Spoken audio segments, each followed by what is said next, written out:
a decision, a factor in this was, even though I couldn't do any of this hiking and like exercise and elevation change, I actually Googled and make sure I could get up to Table Mountain in an alternative way, because I'm like, I'm not going to Cape Town, South Africa and not seeing like one of their biggest attractions, which is Table Mountain. I'm like, there's no point in me going, because everything I do there I could see anywhere else.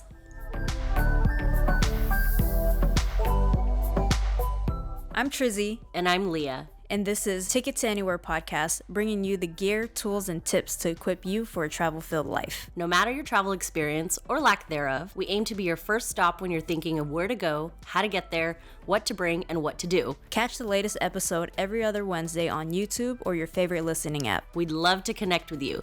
Find Ticket to Anywhere on Instagram, TikTok, Twitter, Pinterest, and LinkedIn.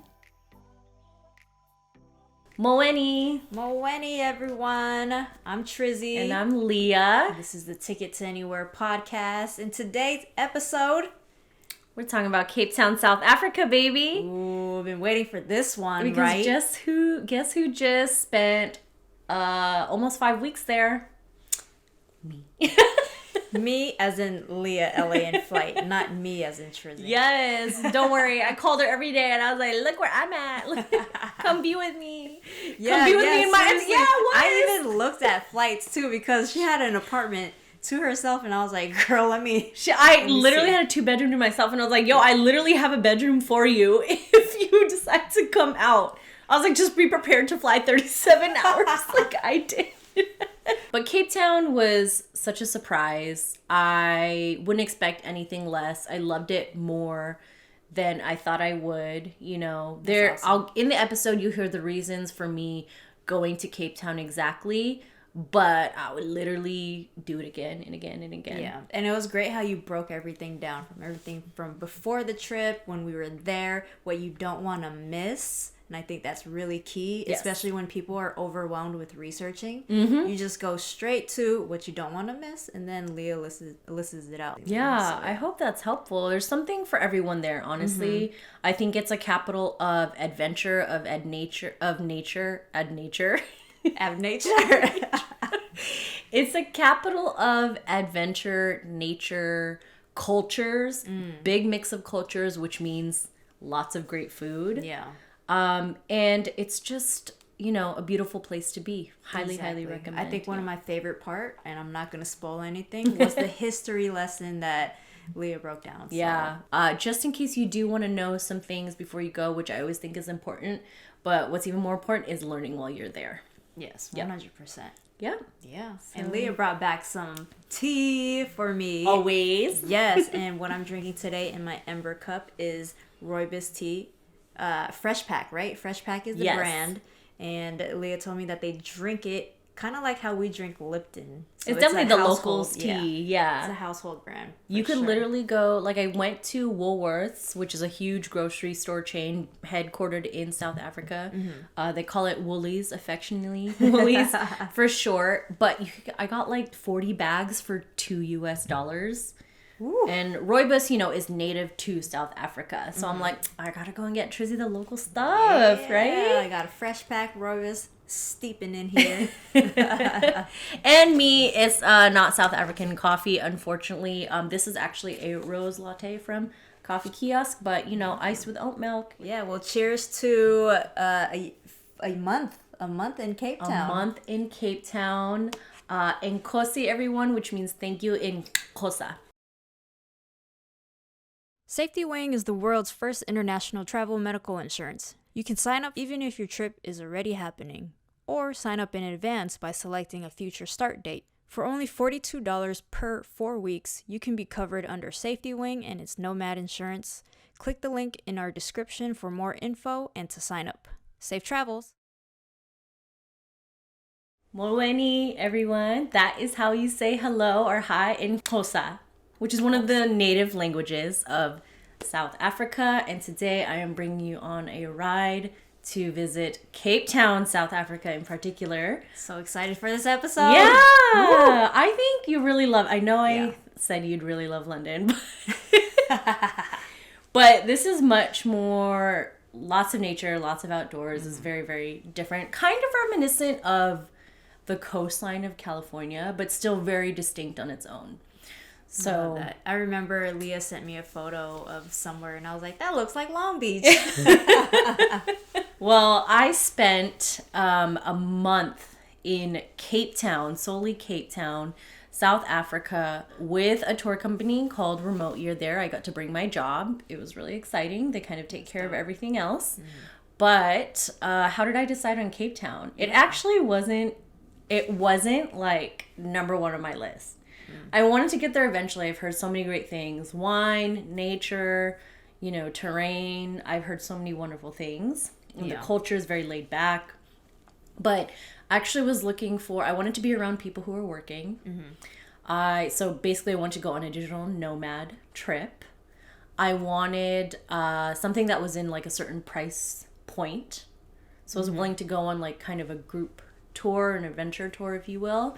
If it was under X amount of dollars. A country I'd never been is always a plus, right? And I knew I had between like January 1st and February 8th, essentially. So when I was like Googling and researching something that fit all those boxes, and found a good deal, and I was like, wait, I think Cape Town fits all of these. Perfect. So off to South Africa I went, and then I booked that group package 6 weeks before I left. Oh, wow. Which means I booked a flight about 5 weeks before I left. Yep.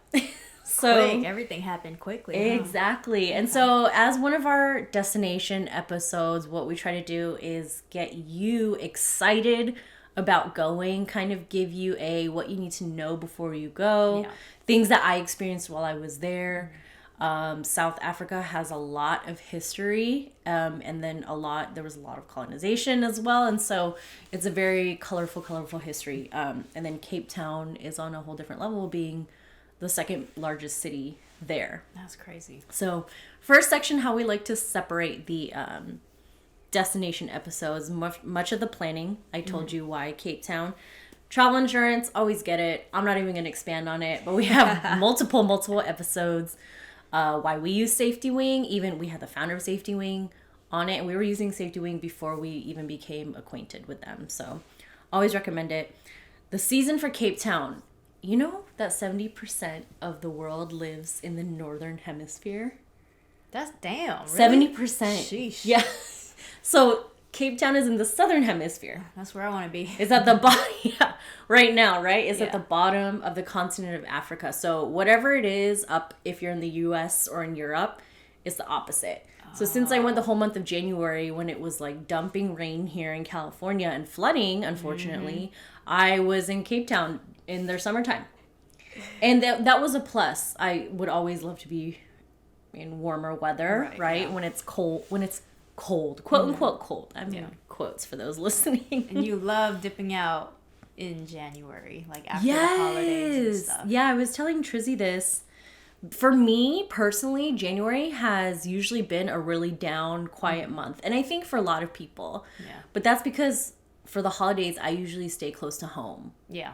That's why. So January for me, I'm like, great. I haven't done anything for a few months. Let's bounce.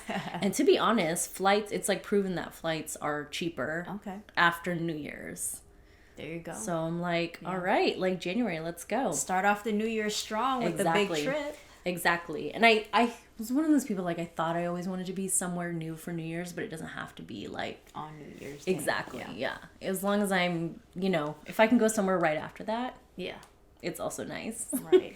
Which brings me into purchasing the flight. Mm-hmm. I purchased my flight 5 weeks beforehand, like I said. I bought a round trip option with Turkish Airlines, which we spoke about this in a few episodes ago, right? Mm-hmm. That particular flight was $400 cheaper than every other flight that day. So, of course, I booked it. Wow. I know. Very odd. And it was round trip. Yeah. But got a great deal. I recommend them. Everyone has different experiences on every airline you go to. But after I posted that you can get free layover tours, free hotel nights during your layover with Turkish Air, a lot of people actually reached out to me and they're like, hey, I'm thinking about flying Turkish Air to this destination or that destination. Yeah. What would you recommend? And like, That's dope. Yeah. Yeah. I'd say, like, if the price point is right, just do it. Exactly. Accommodation was interesting. You know, flying to Cape Town, it's a very, very developed city. You can find accommodation anywhere. Homestays, hostels, hotels, long-term stays, short-term stays. Because I went with a group, I actually stayed in a really nice apartment for a month on the V&A waterfront, which is quite touristy, but it's pretty safe. And there's a lot of options there, although I tried to leave the waterfront as much as I could. Yeah. Like, the apartment building itself was very modern, and I loved it. It was beautiful. Stayed there for a month. The package I paid for was supposed to have a roommate. There was mix-ups with 2 roommates there, so I ended up being roommate-free for an entire That's so nice. month in, y'all, I'm not even kidding, the biggest, like, you could never get something that size here in Los Angeles. It was massive, and I had the whole thing to myself, like 2 bedrooms, 2 showers. Nice. Oh my gosh. The best deal They ever. had laundry and everything too? Oh yeah, laundry in unit, dishwasher in unit. Yeah, it was great. Balcony. Yeah, massive balcony. And it was a furnished apartment too, so I don't have to worry. Damn, Just that's walk nice. in, yeah, some cleaning supplies. Yeah. Was super nice. Living the life. Yeah. In summer though, so I went for about 4.5 weeks. I went for 37 days. Right when I left the apartment, I had to go find like an Airbnb or hostel or hotel even. I prefer a hotel actually. And I was trying to find it as a lot of people were coming in for the summer because there were big summer events going on, like Formula E, boat racing events. And even though I was looking like 10 days in advance, it was still really tough to find like hotels within a certain price point. So if you're going in summer, I'd say book as early as possible as you can for anywhere in Cape Town, just because it's popular. Like there were a lot of Brits coming down from the UK where it's cold, coming to Cape Town for South African summer. Yeah, makes sense. Who wants to stay in the cold? They want to escape to summer. Hell yeah. So it's a popular vacation destination as well for summer months. Yeah. I know these are all like the logistics, but hopefully they'll help you. I know they're kind of mundane, but they'll help you. They'll help you get to the time of your life. Airport, my pickup was complimentary because I booked the whole group package. If you organize a pickup though, it can cost you as much as like $25 to $30 US. And when I opened the Uber app, a pickup from the airport is like as little as $13 to $16. So I'm gonna be honest, use Uber. Yeah. Tip your driver well. Yeah. Those are my tips Right. about it. And they drive on the other side of the road. They call it the correct side of the road, but I literally Googled it today. There's 124 countries that drive on the right side of the road, which is us. Oh. They drive on the left side. And it's funny to me they call it the correct side. I'm like, okay, there's like 5 nations. There's more than that, but The correct side. I know. I'm like, okay, you're calling it the correct side when most of the world drives on the other side of the road. It ain't correct when you're on the left. It ain't correct if it ain't right. Get it? Okay. And as far as phone, one of the last most basic things, as far as phone, if you know me, you know I switch to a SIM card everywhere I go. I don't do the eSIM yet because my phone is like old enough, quote unquote, where the changing to a local SIM card is fine. It's unlocked. Through the program I went through, I bought a SIM for $38, and when I get there, found out that I was completely overpriced. So honestly, like, just get on the ground, go find like a Vodafone. I can't remember if it's called Vodafone or Vodacom, but I had that. Okay. There's like stores in all the malls there. There's stores everywhere. Just buy your SIM card on the ground. Okay.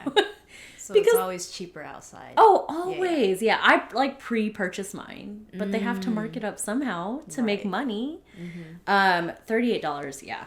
Nah, I'm good. $38 for 36 days. Right. Yeah. Well, okay. So after like 4 weeks, I added on a little bit more, like 5 to 10 gigs. I cannot remember. Okay. And it was another like $20. And then I realized, I'm like, wait, that was like $58. My phone bill at home in California here every month is $53. Oh, okay. And to be honest, like the guy at the Vodafone store, he was like, he's like, how many more days are you here? When I was reloading my phone. And I was like 5. And he's like, I don't know if you're going to need this much. And I was like, just do it anyway, just in case. Because sometimes I'm like, I don't like being without data. Okay. Yeah. So I probably could have done without it. Because there is Wi-Fi available everywhere. That's also a good thing. Gotcha. Wi-Fi available in most places. Okay. All right. This section I love, and I think you'll find it very useful because I'll dive a little bit into more of it as this episode goes on. But this is like do not miss. These are my must-sees in Cape Town. Yes. I have like 2 social media posts on like TikTok and Instagram detailing what you shouldn't miss from like the 4 weeks that I went there. So yeah, let's get into it. I would say definitely the farmers markets. I'm a sucker for farmers market, yes, right? You are. So Old Biscuit Mill, which has DJs and dancing on Saturdays, like right in front of the mountain. It's beautiful. Dope. Outside during the day. Old Biscuit Mill is popular. Oranje Zeek Farmers Market. It is also very popular. It was literally a 6-minute walk to where I was staying, but they're open Wednesday nights for night market, and it's food, produce, handmade goods. It's a little bit on the pricier side. I think it's geared towards the tourist. Okay. But they have incredible food. So they're open on Saturdays, Sundays, and Wednesday nights. Nice. And like your standard farmers markets hours, like 8 to 2 on the weekend. So you got to get there early. I literally went every chance I got. Nice. That's like good. we'd literally go on a wine tasting tour, or we'd go on some tour that would start at like 8:30. I'm like, let me run to the farmers market and get my coffee first. Yeah. It's so you. Yeah, it is.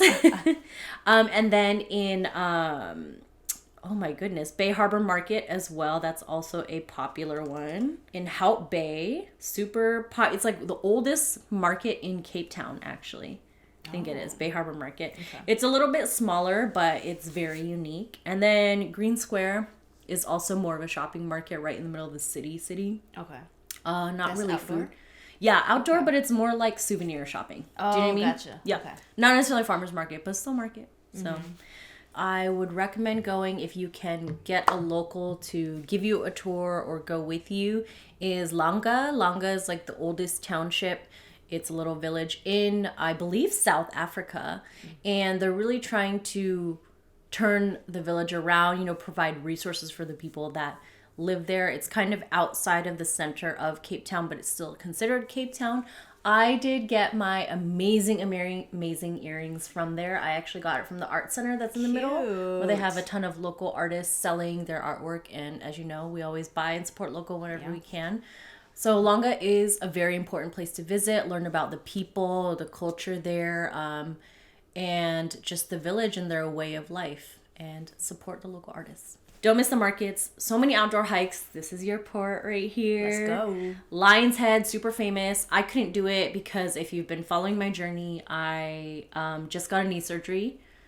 At the time I was in Cape Town, the knee surgery was like 3.5 months prior. So I couldn't do any elevation, any hiking, anything like that. I can walk all I want, walk everywhere. Yeah. Walk across the continent of Africa, but couldn't do any hiking, couldn't change my levels. Lion's Head, super popular. People do it all the time for like full moon. They do it for sunrise. They do it for sunset. That sounds nice. It's like people would literally like before they start work, go hike Lion's Head. When they end work for sunset, go hike Lion's Head. Wow. Yeah, it's great. It's maybe like an hour or so. Yeah. There and back. If you go up to the top, you can see both sides. Oh, you can see everything. So east, west. So that's why there's a good sunrise, a good sunset. You can see everything. The last part of Lion's Head, if you do any research on it though, you're literally like pulling yourself up by chains. So. Ooh, I love that. Yeah. I was like, you would really, really love Lion's Head. And it's easier because Table Mountain is also very iconic in Cape Town, but it's huge. And most of it is actually like vertical climbing. Yeah, seen that. It's Yeah. Capitan. There are trails, but they're steep. Okay. So that's why going up by cable car is very popular for Table Mountain. Even though, so a factor in this was even though I couldn't do any of this hiking and like exercise and elevation change, I actually Googled and make sure I could get up to Table Mountain an alternative way because I'm like, I'm not going to Cape Town, South Africa and not seeing like one of their biggest attractions, which is Table Mountain. I'm like, there's no point in me going because everything I do there I could see anywhere else. Pretty much, you know? So, yeah. I mean, there's tons of walks you can do. You can walk from Signal Hill to the base of Lion's Head, which I did. You can walk along the promenade, along the ocean. Nice. Yeah. I want to start a series of like people who are injured or can't do elevation change. What else they can do in the cities. I have like a post on that on Hawaii. You totally should, yeah. Like what other active and outdoor things you can do besides hiking. Yeah. Because like, you know, sometimes it's just a level change that you can't do. Yeah. I'm still mobile, luckily. Yeah, look out for those. Paragliding off Signal Hill, which is really cool. It's kind of adjacent to Lion's Head. There's like a whole, and you can even go up there just to like watch the paragliders. Okay. And then when they're not paragliding, you can also do a sunset there. They call a sunset Sundowner in South Africa. It's really cute. Yeah. Sundowner. So it's very popular to just have a picnic, a bottle of wine, go catch a sundowner somewhere, whether it's on the beach or it's on a mountain or it's on a hill. Romantic. Yeah. Okay. Very romantic, very chill. So all the outdoor hikes, visiting all the tide and swimming pools along the coast, that ties into like walking as well, like walking anywhere along the promenade along the coast. Beaches and water activities. Clifton's beaches, there's 4 of them. They're beautiful. The water's beautiful.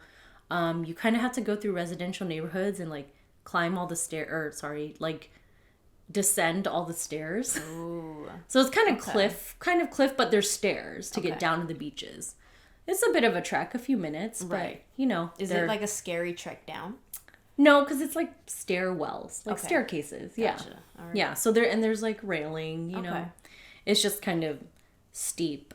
Camps Bay, super, super popular. Camps Bay is like the Bondi Beach of Cape Town. Also, Cape Town is massive. It's huge. Like if you look at it on the map, it's like the entire peninsula.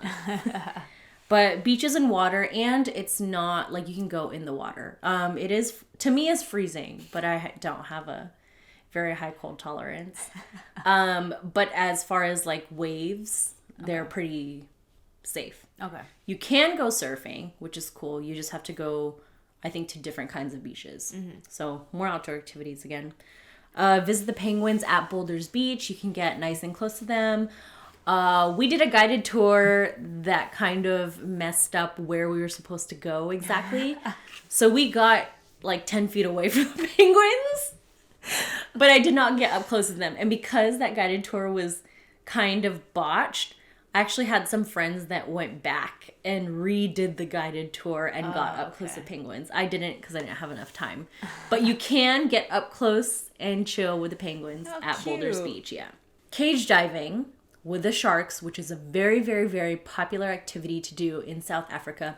Just note that it is like 3 hours away from Cape Town. Oh, wow. So it's not exactly in the pickup points in Cape Town, but you're literally traveling all, Oh, okay. 3 hours to drive out. Do you know how far you have to go in the ocean? I don't actually, because I didn't go on this trip because I'm like, I'm not paying, hundreds and hundreds of dollars to, you know, not, because I'm like, oh, I don't know. My risk tolerance is very like low. Gotcha. Is that right? These days? Yeah. Yeah, low these days. And well, my friends that did it, 6 of them went. They came back and it was so cute because one of my friends was like, oh, we saw 3 sharks. And then another friend turned around. She's like, no, we saw the same shark 3 times. Oh, no. So, and I believe that. They did see the same shark 3 times. So, just know that though. But they disclaim that when you go shark diving, cage diving, they don't guarantee that you'll see sharks. Damn. Okay. You know? Yeah. So, keep that in mind when you're spending hundreds of dollars. Yeah. Also, as always, try to pick a company that does it ethically and not tries to like mess with the ecosystem in order to get them to come close to those in the water. Yeah. Road trips, you can road trip down to Cape Point, which was like a beacon of hope and light for those sailors and explorers, like sailing around the Cape. Chapman's Peak, which is a nice, cool road trip. I might save the big road trips for another episode because there are some epic ones in South Africa, like absolutely epic ones, which I did one of them, but I could literally do an entire episode on this 4-day road trip I took. It was amazing. If you want to go, one of my favorite parts, one of my things not to miss, wine country.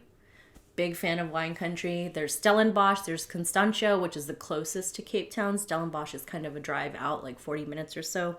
Franschhoek, which is like the actual town portion of Stellenbosch. There's also a university in Stellenbosch, but I did like 2 full-day wine tours while I was there, and it's just so much fun, so incredible. I have my favorites, and it is a big thing to do in South Africa. They're very proud of their wine culture there. That's good to know. I didn't know that. I didn't really see Cape Town as a wine country, but that's good to know. I didn't know that South Africa produced wine until I lived in Australia in 2017. And someone was like, "Oh, look at this South African wine." And I'm like, "South African wine?" Wow. So I didn't know South African wine was a thing until 6 years ago. Okay. I mean, they have a good climate for Yes, it's a beautiful it's a very like Mediterranean type climate, which it always surprises me because they call it a Mediterranean type climate, but they're nowhere near like the Mediterranean. Yeah. And then Stellenbosch is interesting because obviously Cape Town is right on the beaches and the waters. Also, it's one of the windiest places you'll ever go to in your life. So it's cooler, but when you go to Stellenbosch, it's literally like 20 degrees warmer. Oh, okay. It's much hotter, which is ideal for growing, vines. And of course, there's tons of food all over the city, any kind of food you can imagine. It's super, super diverse. And museums to learn about their history, their culture. It's there's lots of it. So Bokop, which is also where the country's first Muslims used to reside. Okay. It's a beautiful, colorful houses. District 6 is a great museum. Robben Island, the whole island is a museum. It's where Mandela was locked up for 7 years. But yeah, just learning about wherever you're going is always smart. So tons of things to do. I could go on forever, but those are some of my top recommendations for Cape Town, South Africa. Yeah, that's amazing. Do not miss those. Do not miss those ones. Gear and packing. Gear and packing is interesting because I don't have too much to say on it. For me, that went for almost 5 weeks, but knew I was staying in an apartment. I brought and checked a big luggage. Okay. And then I brought a day pack on the plane.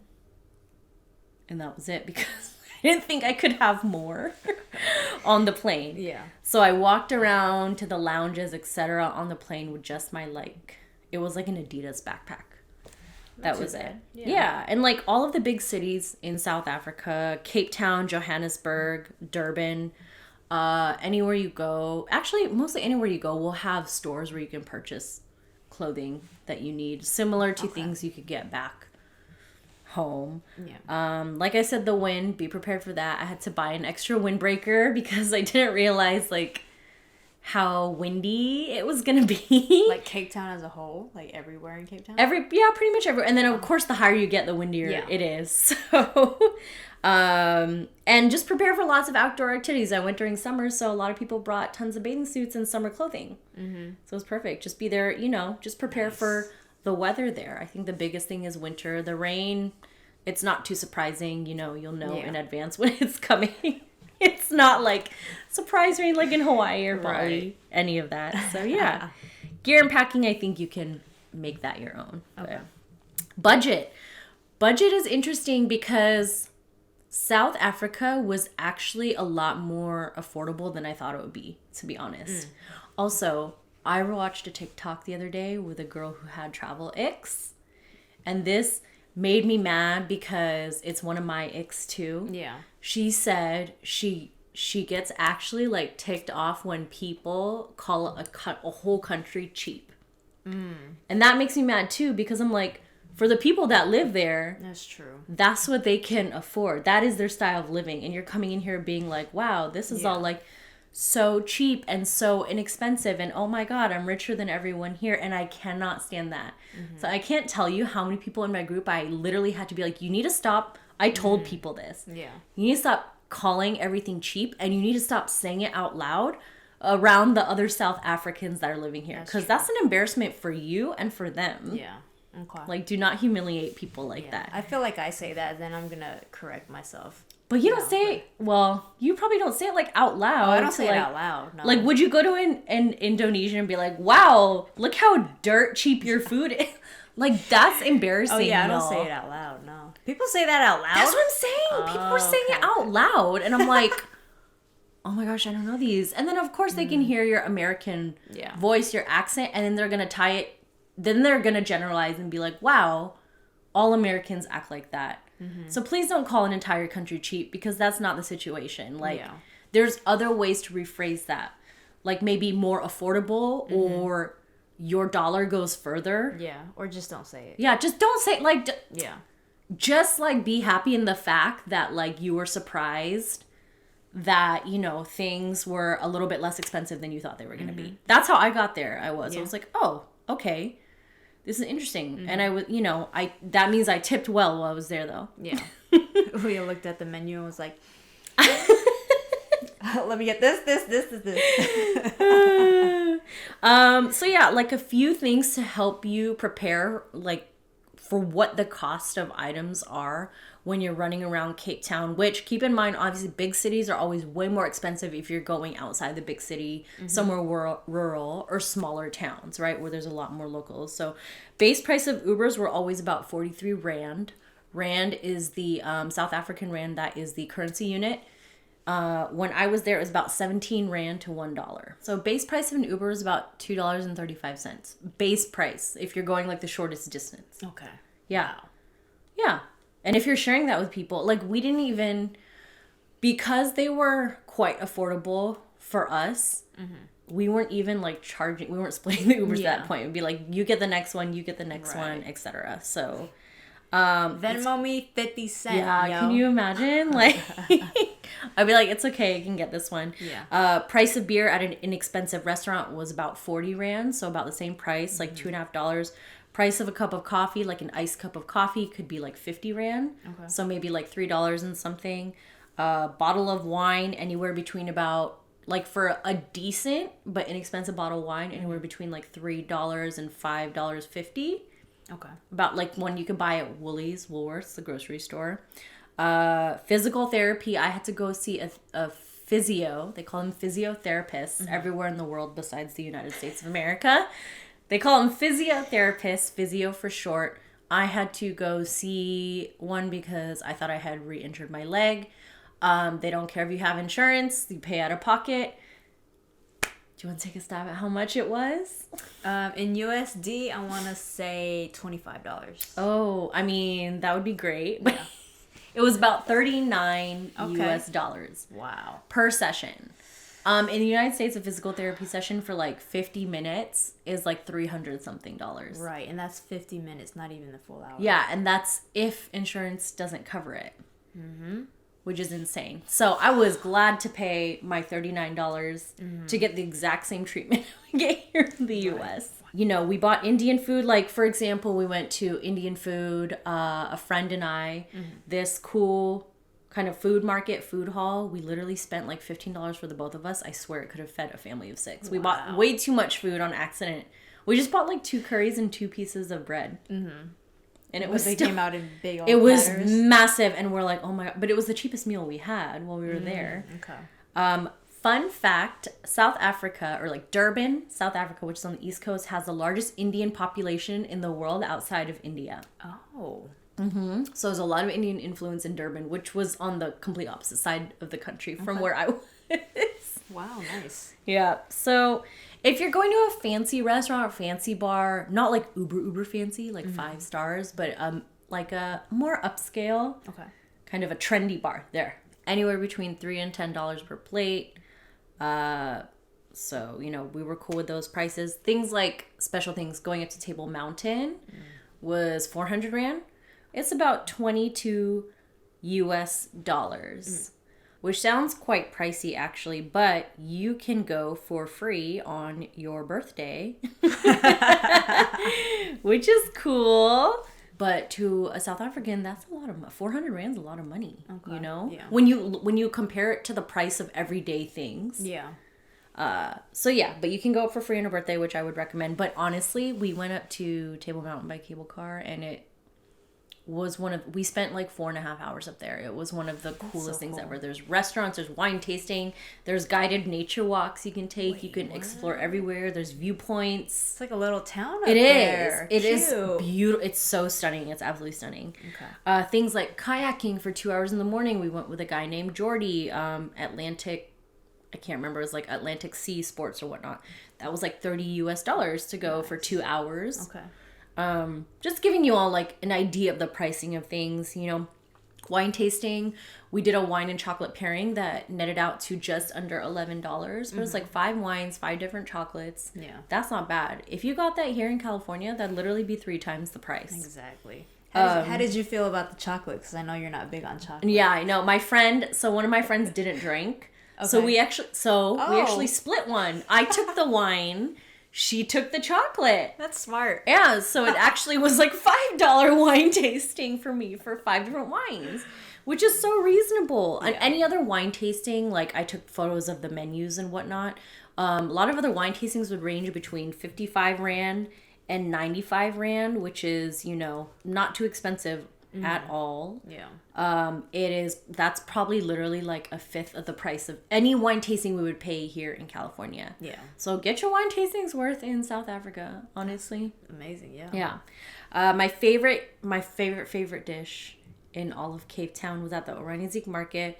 It's a spicy Cape Malay food stand. It was 120 Rand, which nets out to like about $6.55. The plate was a vegetarian options, and it did have a lot more food than I've seen for other similar plates. Okay. It's definitely worth it because it had a lot more like different flavors, different foods. Gotcha. Yeah.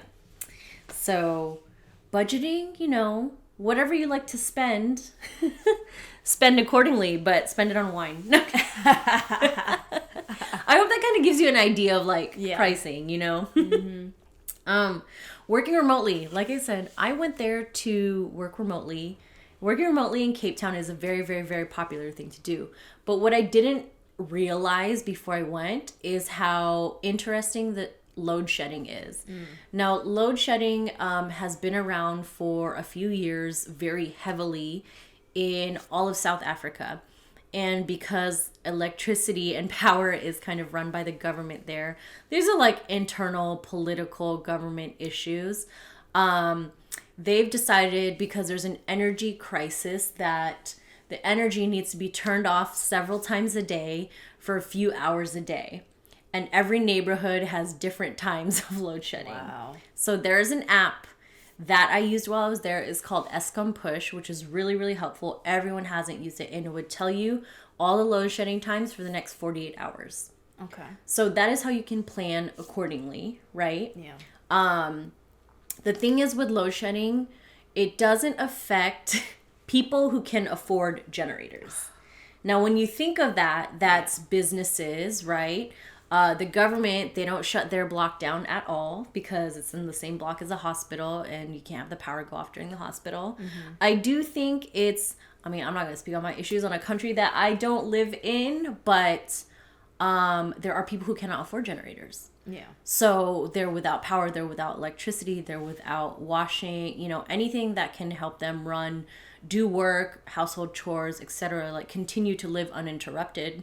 That gets interrupted. Yeah. So, but a lot of the businesses you'll go out to in the city will have backup generators, and it just takes like 10 seconds to kick back on. So I've been in the grocery store, which one of them was in the basement. I've been in the grocery store and I thought load shedding wasn't happening for another few minutes. And I was like, oh, I'll be out of here before then. But then it started like a little earlier than I thought it was going to. I'm not even kidding. And I took a video of it too, how the power went off. But then 10 seconds later, it went back on because they just get onto a backup generator. Yeah. Also, the thing that bothered me about load shedding the most is that when they say it will be from like 2 p.m. to 4 p.m., it never goes off right at 2. Sometimes it'll go off at 2:08. Sometimes it'll go off at 2:29. Sometimes it'll go off at 2:14. Yeah. And you don't know. So you're just like waiting, twiddling your thumbs for, you know, however long until it finally goes off. And then there were some times where it didn't actually go off. So I was like, oh, we have power for the next 2 hours. Okay. So My building that I lived in was interesting because this was great. The Wi-Fi was kept on at all times. The Wi-Fi went on a backup, but the power would still, like the electricity and the lights and the washing machine would go off. Yeah. And you wouldn't be able to use it. But I would bring a ring light with me, and if I had to hold meetings in my apartment, I still could because I'd have like 2 different ring lights on me, and then when you pop a background behind you, you can't even tell. Yeah. Like a fake Zoom or Google Meet background. But luckily, the workspace I worked from, Watershed 17, because of the program I was in, the power would never go out. They would always go on a backup generator. So we had 24/7 access to the workspace, which means if we ever had a meeting in the middle of the night, because for us, we're like 10 hours behind, right? We could always go to the workspace to have power and Wi-Fi. That's good. Yeah. Yeah. So that's good that was guaranteed because, you know, we're paying for that also. Yes, you are. Yep.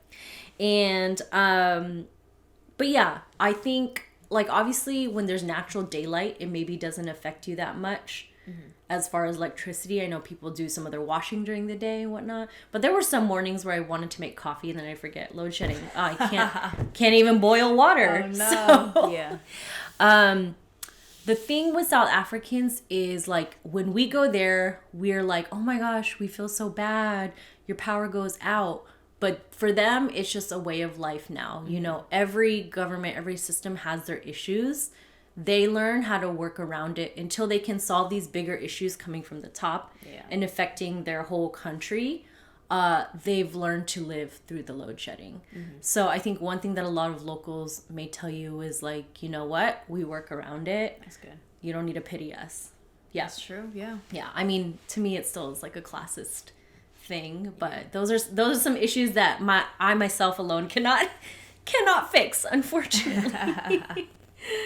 Oh man. So working remotely, I don't think you'll have too big of a problem there. Yeah.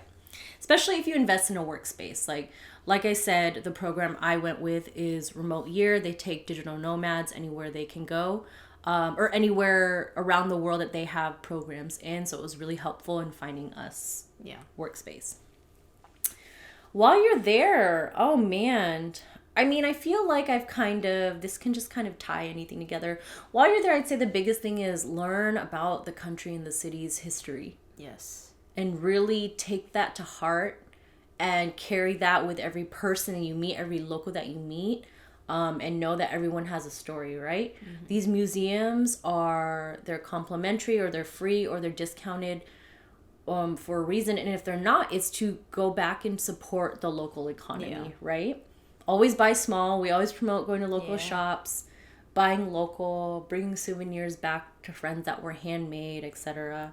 Like I said, the main languages used, Zulu, Xhosa, Afrikaans, which is derived from Dutch, English, and most places actually use English. Okay. So if all you speak is English, try to learn some words first off in Xhosa. But if all you speak is English, you will be able to get by. Yeah. Yep. The first people of South Africa, just a little bit of history. First people were the tribes Khoikhoi and the San. Those are important to know. Fun fact, the first heart transplant in the world was in Cape Town, South Africa in 1967. Wow. Yeah, the hospital. That's the fun, because the airport passes by, or the drive from the airport into the city passes by the hospital where the first heart transplant was. So every driver will always be like, that's where the first heart transplant was performed. Yeah. Isn't that a cool fact? Oh, yeah, they do. Yeah, that's really tons of pride.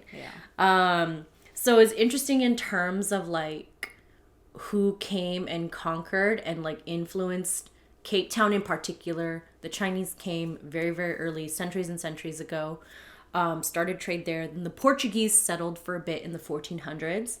Whoa. And you'll see this actually because there are actually a lot of Portuguese restaurants sprinkled throughout Cape Town.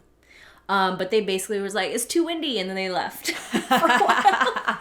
That was the Cliff Note. That was the Cliff Notes version I got. And didn't I say it's windy? It's windy. It's windy, yeah. So the Portuguese and I were like, it's too windy here. They still left a lot of influence. Like I said, you'll see a lot of Portuguese restaurants while you're there. Also, the Dutch and the English basically fought for control over Cape Town in South Africa for the next like 2 centuries. Jeez. Yeah, it was like back and forth and back and forth. So there's a lot of Dutch influence, there's a lot of English influence in Cape Town in particular. Now, one of the saddest parts of history, one that we'll always learn from as well, because it's a big part of the history, is apartheid. Apartheid is basically like the Jim Crow laws and the segregation laws that happened here in the US for decades and decades.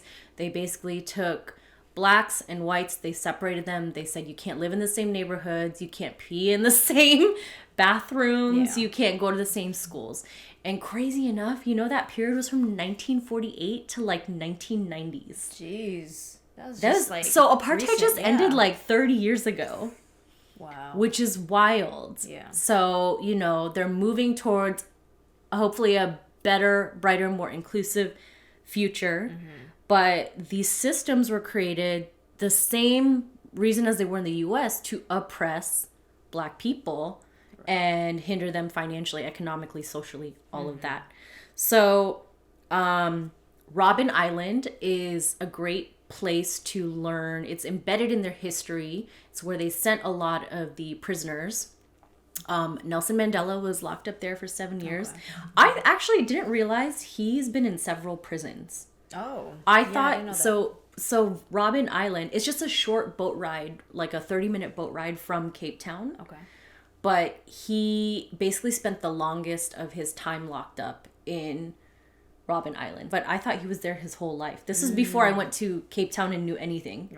Right? Yeah. But now they use it to teach people about the history of Robben Island, the history of the country, the history of Cape Town itself and how it was established.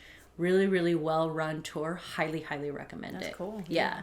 District 6 is another museum where, you know, where colored people were forcibly removed from their homes during apartheid and put in a different neighborhood. Bulcott Museum is also a great place to learn about it has the neighborhood has the country's largest mosque in it as well. And it's just a beautiful neighborhood, a lot of history. Another thing you'll notice, this is what also we were educated on when we got there. They use the term in South Africa, colored. We don't say that here in the United States. Like, colored is a literal race there. Okay. So it's a literal term to define people, and it's like a government. It's not a, what am I trying to say? Like a specified ethnicity or something? Correct. Oh. It's not offensive.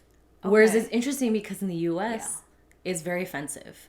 Right. So I'm sorry if you guys are getting offended. Please don't try not to get offended, because I'm telling you this is a term that they use in South Africa. Okay. But yeah, we were told when we got there, because they knew we were a group of mainly Americans. Yeah. They knew that when we heard that, we were going to be like, but they're like, this is why we use it. So having these conversations, like, I'm glad I'm able to pass this knowledge on. Yeah. Because I would have never known this. I would have gone there and be like, why are they calling them colored? Right, yeah. Like, you know. Okay. So just a little bit of like history while you're there walking around and you're hearing things, you're in museums, etc. But it's always helpful. I learned so much when I was down there. I felt like I went to Cape Town without knowing a ton, which I kind of liked. Right. You go in there with a kind of like low expectation and little knowledge of it, just because that enhances your experience when you're there. 100%. And a lot of curiosity. Yes. Right? Yes. And open-mindedness. Yes. So, yeah. Exactly. So, the last section I'm going to get to, save the best for last, is food.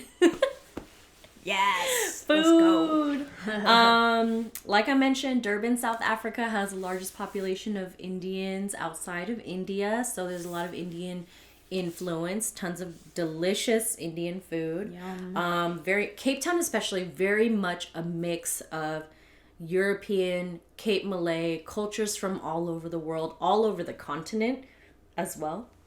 My favorite dishes were actually Cape Malay food, because even the basic dishes had like such a punch of flavor.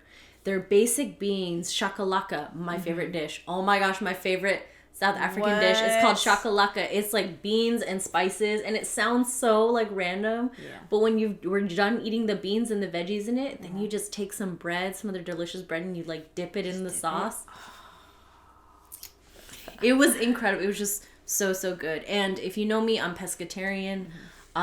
They did cook fish every once in a while, but it wasn't as common as having meat, just because having different types of meat. They would eat, like, chicken feet is one of their delicacies, which I don't eat. Different types of meat that I didn't really indulge in, so, you know, it was kind of carb loading with spices. It's all good, right? I tried to eat, this is one regret that I had, and I think I started doing it too late. I tried to eat as much African food as possible. And I'm talking about from, like, the entire continent of Africa, which they've made available in Cape Town. Like, we went to an awesome little Ethiopian place, but I felt like because I was hanging out with, I did hang out with some locals here and there, but we kind of all went, whether I was with locals or with Americans in my group, we still went to a lot of, like, the trendier European Western places, if you will, like Australian or American or European. And then towards the end I was like, I have not eaten as much African food as I wanted. And that's the thing, it's like, it's less expensive, it's way more flavorful, you know, you just gotta hunt for it. So I finally went on this incredible food tour with a man named Coffee the King. He was so cool, and he took us to all his favorite little places around, like, kind of like the central business district in Cape Town, and he had us try Senegalese coffee. We had a man from Senegal come in and, like, teach us how coffee is made in his country.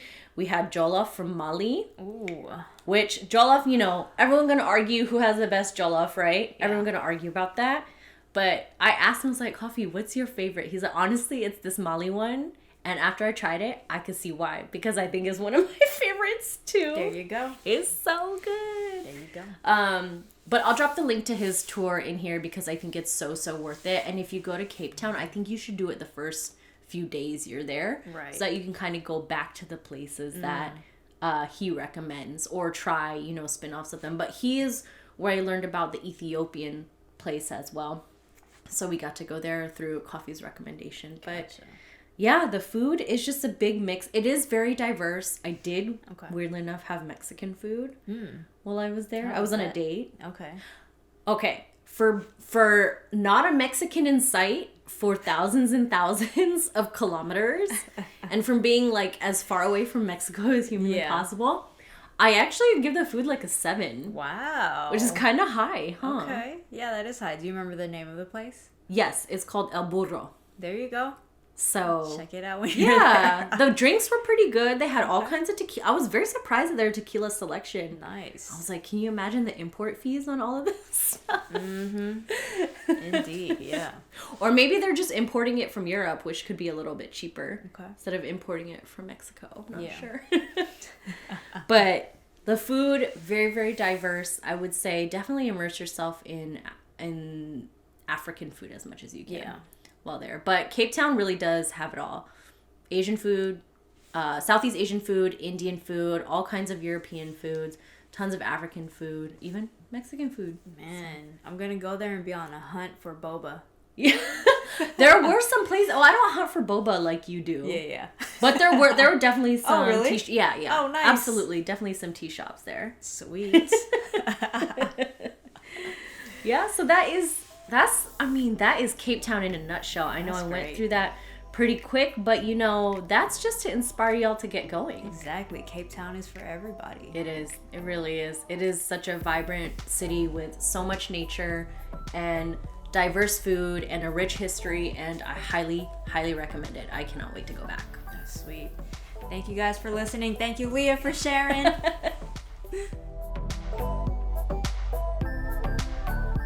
There are some items in this episode we may get a small commission from if you buy through our direct links. It helps us to keep creating fun and super helpful travel content for you. We wouldn't be anywhere without the support you've given us, and for that, we're always appreciative. To support the podcast even further with just a $2 donation, head to buymeacoffee.com/ticket to anywhere. To be the first to get our episodes, subscribe to Ticket to Anywhere on YouTube. Share this episode with a friend if you found it helpful. If you enjoyed this episode, please leave us a 5-star review on Apple Podcasts or Spotify. Listen to Ticket to Anywhere wherever you get your podcasts.